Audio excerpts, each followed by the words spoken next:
let's go to the Virginia gang. We got Chap Peterson. We got Saxomania is with us. The King Sax, and Chap Peterson with us. Chap's got a heart out at 8:59:50 is what they say. So we'll go to him. Then we'll go to some callers. So Chap, I guess Virginia, it's all communist, and you got Hatchme banging gavel. She's a communist. Nobody really wants any moderates, and Spanberger's going to be signing all their bills, and then they're going to try to make a 10-1 congressional map. And boy, the days of Chap Peterson and common sense in Virginia are days gone by, Chap. Well, you'll see a lot of conflict between Democrats and Democrats this session. I mean, there's no doubt Democrats control everything, and the closest probably to a 50-50 is the state Senate, which is similar to the dynamic we had in 2020. But the question is, if you don't have like a Dick Saslaw or me, I mean, who do you have that's going to kind of hold the line? Who do you have that has business, experience running a small business? Who do you have that actually owns a firearm? Who do you have that actually, I don't know, goes to church on Sunday? I mean, who do you have that involves in other forms of, community participation other than going to protest rallies? So that's going to be the issue. Who's going to be that person that says, no, this is going too far, this is going to chase away businesses, or this is going to penalize people that we're trying to encourage. So we'll see. And, it's funny, when Chris and I came in 2001, of course, everything was reversed, although we did have a Democratic governor. And I remember people telling me, oh, yeah, the dynamic will change. And it seemed so impossible at the time. And now to think here we are, 25, 26 years later. Yeah, I mean, the next 6 months are going to be pretty exciting, pretty tough on particularly Republicans. But, that's going to set the stage for whether or not they can come back in this state. And the one thing about redistricting is everybody thinks they've got the perfect redistricting map, and then it turns around and comes back and bites them on the ass. In 2000, the Republicans redistricted, and in 2007, the Democrats ran on that map and won back the state Senate. Nobody would have predicted that. Right. Well, you never know. Never know. So be careful what you wish for. What you wish for.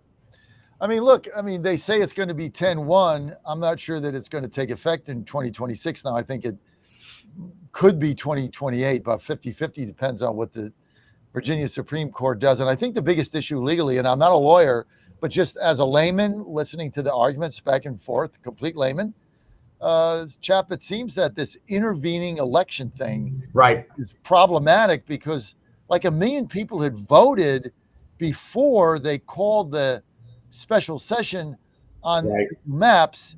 And that's not even up to conjecture. I mean, the votes were in there. They're all logged. Right. 1 million people. It was almost 1/3 of the total. Well, it was 2/5 of the total already voted. Yeah, and I also come back to there's a separate provision in the Virginia Constitution for compacting contiguous legislative districts, and that has been cited in redistricting suits. And if the Virginia Supreme Court, they could very well say, you know what, even if you do take out the redistricting commission, if you do this sort of mid-century or mid-decade redistricting, we're going to be a little bit tougher on it. And we may find that you're going to have like sort of these bacon strip districts that we're not going to find them to be compacting contiguous. And what do we care? We got a 12-year term and we're not going to run for re-election. So it is what it is. Mm-hmm. Yeah. We'll see. It's all, I'm sure the reality of it will come out a little bit different than we suspect. If you had to guess now, do you think this 10-1 map goes into effect for 2026, Chap? I'm going to say no, just because I think that there's going to be sort of a logjam of priorities.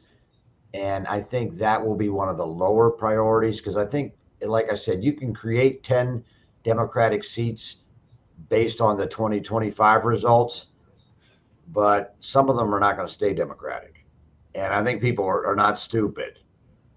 So my guess would be cooler heads may prevail on that issue, but we'll see. All right, let's turn it over to King Saxman? About what? You covered a lot of ground there, Chief. 2026 or 2028? I mean, these maps are going to pass. It's a matter now of 26 or 28. I don't think it. I think the courts bounce it because they didn't give the electorate enough time. But also the underlying predicate for this was that because Texas did this Right. redistricting mid-decade, we have to do it. Now the Texas court has, or the federal court has stopped the redistricting in Texas. So that might be an undertow here. But that's going to get overturned. I mean, there's not a single person I've talked to with knowledge of this in Texas, and I mean no one, that doesn't think this is going to get overturned by SCOTUS. So those maps are going to go into effect. That's a we'll see, because it's a federal judge who did this, and that's part of the process. But the underlying predicate was here in Virginia, because Texas did this, we too have to jump off the bridge. And Right.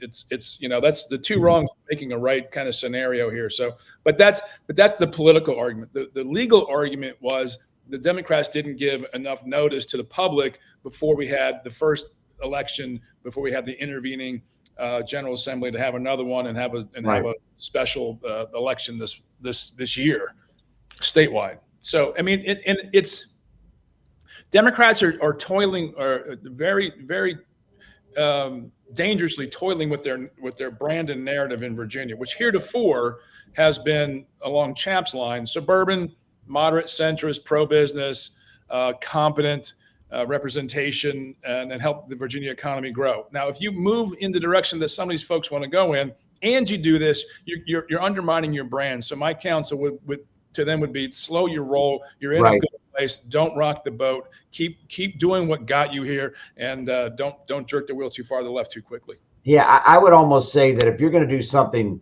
sort of groundbreaking, like repeal of right to work would be obvious, you would do that. You wouldn't do redistricting at the same time, because man, you could be setting yourself up for a major fall if you do them both. This right to work thing is going to get repealed, guys. She is going to sign it. Abigail Spanberger, I mean, we got to go to top of the hour. Chap, do you have to go?